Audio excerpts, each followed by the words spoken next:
Can you believe this? What do you think happened? Biden, it turns out now, was in that January 5th meeting.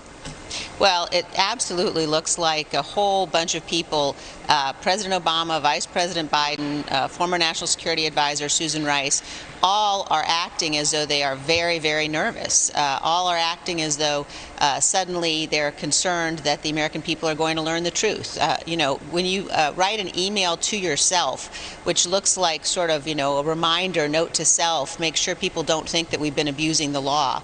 And then you watch President Obama for the first time speaking out publicly within the last 48 hours or so. And of course, what you just played, Vice President Biden not even being able to keep his story straight within, you know, 1 minute of each other. So I think that there clearly were some very deeply troubling things that the administration, the Obama administration, was doing, and we absolutely have to get to the bottom of it. The American people need to know the truth.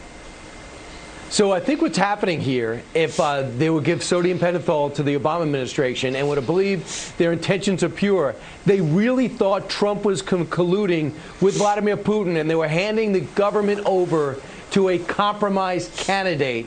And part of that compromise was led by Michael Flynn, a man who writes extensively about his anti-Russia sentiment, who fights in wars and knew about Russia's presence in the Middle East and outwardly spoke out against it. So do you think the Obama people really thought that Trump was selling out the country to Russia?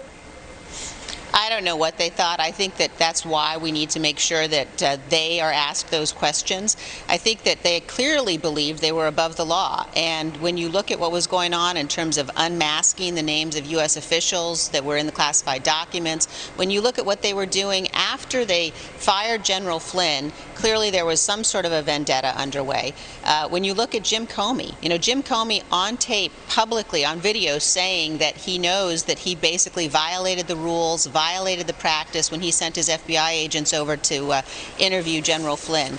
So they clearly were trying to criminalize their political differences, and they need to be investigated.